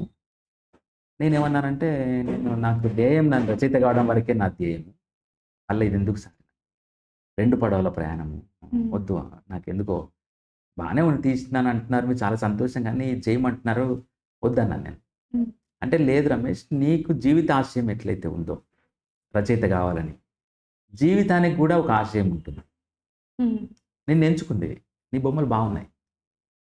ఫోటోగ్రఫీ చెయ్యి. హ్మ్. ఆశయాల కంటే జీవితపు ఆశయాలు ఇంకా పెద్దవి. నీ వ్యక్తిగత ఆశయాల కంటే. జీవితానికి కూడా ఆశయం ఉంది" అన్నాడు. హ్మ్. "నువ్వు ఇది చేయమంటుంది నిన్ను" అన్నాడు. హ్మ్. అది నేను విన్నాను. ఆ మాట బాగా ఆలోచనలో పడ్డాను. రచనా వ్యాసంగాన్ని తగ్గించుకున్నాను. ఫోటోగ్రఫీని ప్రదానం చేసుకున్నాను. 2016లో ఇది గ్యాలరీ ప్రారంభించాను. 2012లో ఫస్ట్ ఎగ్జిబిషన్ పెట్టినాను హ్మ్. ఆయన పరిచయమైనాక. 2016 కల్లా 3 ఎగ్జిబిషన్లు చేసి, ఆయా గ్యాలరీలలో సామాన్యతకు విలువ లేదు, కమర్షియల్‌కి మాత్రమే గౌరవం ఉన్న రోజుల్లో, సామాన్యుడిని ఆ స్థాయి ఎలిమెంట్‌గా అటుపోయి పాడు చేసే కంటే, అతను చిరస్థాయిగా సమాజంలో నిలబెట్టాలి. హ్మ్. అతనికి ఒక ఆలయం కట్టాలండి. ఇంకేం లేదు. ఒక రామదాస్ లాగా అనుకున్నాను. హ్మ్. ఈ పని చాలా సులభం. ఎందుకంటే, హ్మ్. మీరు ఒక చిన్న కొబ్బరికాయ కొట్టేసి దీపం పెడితే అది ఆలయం. అవును. అంతకుముందు నాకు భయపడే వ్యవహారము ఉండేది. హ్మ్. ఎట్లా అని ఆ గ్యాలరీల చుట్టూ తిరిగినాను. హ్మ్. అరే! ఏదో ఒక చిన్న ప్లేస్ తీసుకొని, ఆ ప్లేస్‌లో ఒక మంచి బొమ్మను తెచ్చి, హృదయపూర్వకంగా దాన్ని ఆవిష్కరించి, ఒక చిన్న దీపం పెట్టడమే గదా!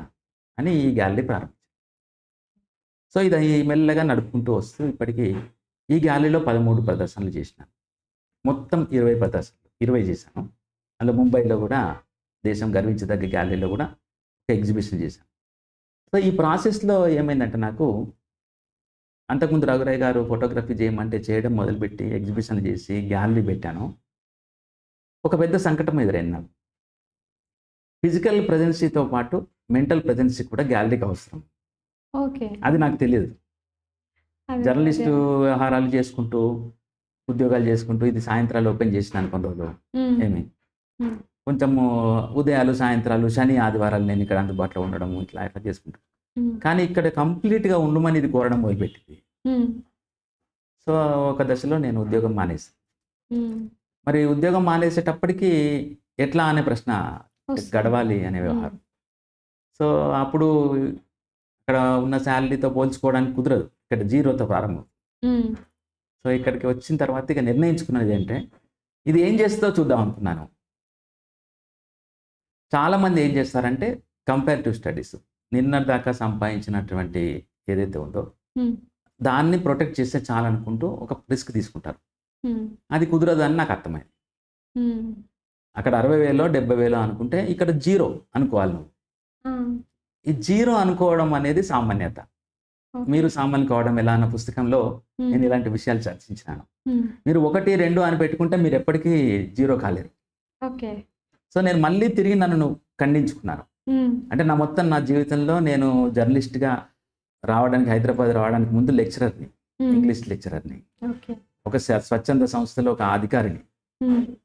అక్కడ నుంచి నేను జర్నలిస్ట్ అయ్యేటప్పటికి నా జీతంలో ఒక ముప్పావు వంతు కూడా కాదు. హ్మ్. నేను 10,000 సంపాదించే చోట వదిలేసి మళ్ళీ 2,000కి వచ్చినాను. తర్వాత తెలంగాణ ఉద్యమం ఉధృతి మీద అంటే తీసుకెళ్లే ప్రారంభంలో బయట రూ. 1,00,000 ఉద్యోగం ఉంటే మళ్ళా 40,000కి నేను బతుకమ్మ మ్యాగజైన్ ఎడిటర్‌గా నమస్తే తెలంగాణలో చేరవలసొచ్చింది. ఎందుకని? తెలంగాణ అనేది మాకు ప్రధానమైంది. తెలంగాణ ఓకే. తెచ్చుకోవడం అనేది మన లక్ష్యమైనప్పుడు హ్మ్. కంపేర్ టు స్టడీ లేదు 0 చేసుకున్నాం. హ్మ్. సో, అటు మొదలు నేను నా రచయిత కావాలన్న డ్రీమ్ కోసం నాకున్న భద్ర జీవితాన్ని వదిలిపెట్టి హ్మ్. హైదరాబాద్ వచ్చినాను. హ్మ్. రెండవది మంచి కెరియర్‌గా డెవలప్ చేసుకునే స్థాయిలో తెలంగాణ ఉద్యమానికి పూనుకోవాల్సొచ్చింది. హ్మ్. అక్కడ మళ్ళీ నన్ను ఖండించుకున్నారు.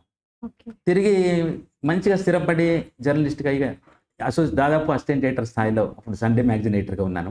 హ్మ్. ఇక భవిష్యత్తులో ఎడిటర్ స్థాయికి వెళ్ళడానికి కావాల్సిన కసరత్తు చేసుకోవాలి. హ్మ్. అటువంటి సమయంలో ఉద్యోగం పూర్తిగా వదిలిపెట్టి మళ్ళీ ఫోటోగ్రఫీలో గ్యాలరీలోకి 0తో ప్రారంభించాను. ఓకే. సో, నా బ్యూటీ ఏమిటంటే నా బొమ్మలో మీరు గమనిస్తారు. తక్షణం ఉంటుంది. నిన్న, రేపు లేదు. ప్రెజెంట్. ప్రెజెన్స్. హ్మ్. ఆ ప్రెజెన్సీలో నిన్ను నువ్వు స్థిరంగా నిలబెట్టుకో. శూన్యం పాదాలతో అయినా సరే. అక్కడి నుంచి నువ్వు ఒక అజేయుడిగా నిలబడతావు. అది నేను నమ్మినాను ఇప్పటిదాకా. అదే పద్ధతిలో ఈ గ్యాలరీని నిర్వహించుకుంటూ వస్తున్నాను. ఓకే. నాకు నమ్మకం ఏమిటి అంటే ప్రభుత్వం ఉంది. ప్రభుత్వ కార్యాలయాలున్నాయి. ప్రభుత్వ కార్యాలయాల్లో కూడా గద్దర్ గారన్నట్టు ఈ బొమ్మలకు స్థానం ఉంది. అది ఒక్క మనిషితో సాధ్యమయ్యే వ్యవహారం. దానికి మొత్తం అందరూ పూనుకోవాల్సిన అవసరం లేదు. ఒక్క సెక్రటేరియట్‌లో పెట్టినా అంతటా గూడా అది వ్యాపిస్తుంది ఆ భావజాలం. అంతకంటే ముందు సామాన్యమైన గృహాల్లోకి నా బొమ్మలు వెళ్ళినాయి. మధ్యతరగతి ఇళ్లల్లోకి నా బొమ్మలు వెళ్ళినాయి.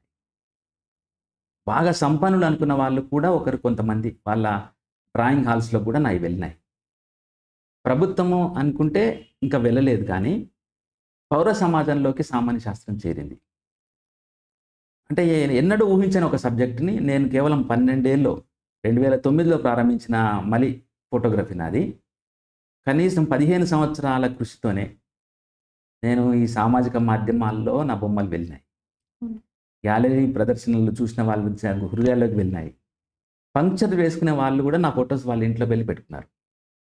కాబట్టి విజయం అనేది గనుక గమనిస్తే నాది సఫలమైందనే అనుకుంటున్నాను నేను. నా ప్రయోగం ఏదైతే ఉందో. హ్మ్.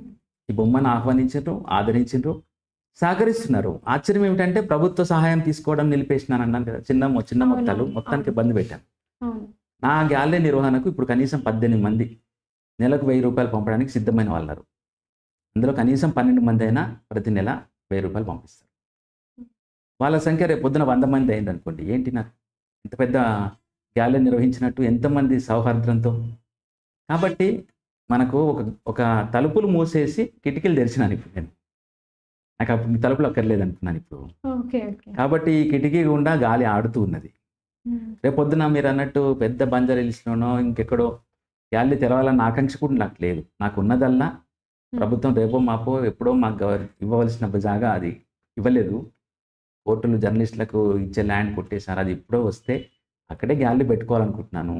అది కాలేదనుకోండి, ఎవరో ఒకరు ఇక్కడ నడుపుకోవడానికి నాకే అభ్యంతరం లేదు. హ్మ్. అప్పటిదాకా అయితే నేను నా పనినైతే నిర్విఘ్నంగా కొనసాగిస్తున్నా. కాబట్టి నా బొమ్మ ప్రజల హృదయాల చెంతకైతే చేరింది. వాళ్ళ గదుల్లోకి కూడా వెళ్ళింది. ఇక సోషల్ మీడియా వాల్స్‌లో మీరు చూడండి చాలామందివి హ్మ్. వాళ్ళ వాల్స్ మీద తర్వాత వాళ్ళ ప్రొఫైల్ పిక్చర్స్ పక్కన ఉండే పైన కూడా నా బొమ్మ పెట్టుకున్న వాళ్ళున్నారు. నేను తెలియకుండానే పెట్టుకున్న వాళ్ళున్నారు. బొమ్మ మహిమ అది. హ్మ్. హ్మ్. కాబట్టి నేను ఈ పాదాలను హ్మ్. ఒకతను తన పూజా మందిరంలో పెట్టుకున్నాడు. ఓహ్! వాళ్ళ అమ్మను చూడలేదంట. వాళ్ళ అమ్మకు అయిందా? ఫోటోగ్రాఫ్ లేదంట. అయ్యయ్యో! అయితే ఒక మిత్రుడు తన పూజా గదిలో ఈ చిన్న ఫోటోగ్రాఫ్ ఒకటి ఫ్రేమ్ చేయించుకొని పెట్టుకున్నాడు. ఏమిటి అని చూస్తే వాళ్ళ అమ్మ ఫోటో లేదండి. హ్మ్. వాళ్ళ అమ్మ చనిపోయిందంట. ఓకే. నా దగ్గర ఇది ఎందుకు ఫ్రేమ్ కట్టించుకున్నాడో నాకు తర్వాత తెలిసింది. హ్మ్. వాళ్ళ అమ్మ ఫోటోకి బదులుగా ఈ ఆమె తల్లి పాదాలు ఇంట్లో ఉండే. ఓహ్! సో, దీన్ని ఆయన తన ఇంట్లో తన పూజ గదిలో పెట్టుకున్నాడు. ఇటువంటి విజయాల్లో నుంచి నాకెన్నో ఉన్నాయి చెప్పడానికి. అదే సార్. మీ కంఫర్ట్ జోన్ వదిలేసుకొని అంతే. మీరు మళ్ళీ వేల నుండి జీరో జీరో నుండి స్టార్ట్ నుంచి. చేశారు గదా! మీరు స్టార్ట్ చేసిన పర్పస్ నెరవేరింది. నెరవేరిందా? ఎలాంటి బయటికెళ్ళినప్పుడు ఎవరైనా మిమ్మల్ని గుర్తించి మాట్లాడిన సందర్భాలున్నాయా? అది నిజానికి మీరు ఎవరైనా సోకాల్డ్ అంటే ఆర్ట్ రంగంలో ఉన్న, సామాజిక, సాహిత్య, కళా రంగాల్లో ఉన్న ప్రముఖులు ఎవరైనా ఒక 10 మందిని మీరు ఎప్పుడైనా కలిసినప్పుడు అడిగి చూడండి. అందులో కనీసం ఒక్కరిద్దరికైనా నేను తెలుసు. నా వర్క్ బొమ్మైనా చూసుంటారు అని నమ్ముతున్నాను నేను. హ్మ్. కాబట్టి నేనైతే నా పని సఫలం, విఫలం అనే సంబంధం లేకుండా నేను ఇక్కడైతే కూర్చుంటానండి. ఇక్కడ నా బొమ్మను ప్రదర్శిస్తాను. ఇక్కడ రోజుకు 5గురికి చూపిస్తాను నేను. ఇంతకంటే ఏం కావాలి? నేను ఏకాంతంగా కూర్చుండి హృదయపూర్వకంగా ఫిజికల్, మెంటల్ ప్రెజెన్స్‌తో ఒక 5గురు వ్యక్తులతో నేను ఒక సౌహార్ద సంభాషణ జరపగలుగుతున్నాను ప్రతిరోజు. ఓకే. ఇంతకు మించిన కార్యం అయితే నాకు ఇంకా వేరే ఇప్పటిదాకా గడిపిన జీవితంలో నాకు లభించలేదు. ఇదే అత్యున్నతమైనటువంటి విజయం అని నేను అనుకుంటున్నాను. వాటిని మినహాయిస్తే. Okay. Thank you sir. Thank you so much. చాలా వాల్యుబుల్ ఇన్ఫర్మేషన్ చెప్పారు. యాక్చువల్‌గా నాకు సంబంధించి సామాన్య శాస్త్రం అంటే ఇందులో ఉన్న ఫోటోస్ కావు. చాలా చరిత్రను, చాలా కథలను చెప్పింది. సో, ఇది సందర్శించినప్పుడు ఆ ఎక్స్‌పీరియన్స్ వేరేలా ఉంటుంది. యాక్చువల్‌గా ఈ సామాన్య శాస్త్రంలో ఉన్న ఫోటోలు, ఒక్కొక్క ఫోటో ఒక్కొక్క కథని, మన కల్చర్‌ని, చరిత్రను చాలా బాగా ఎక్స్‌ప్రెస్ చేశారు. So, thank you so much sir.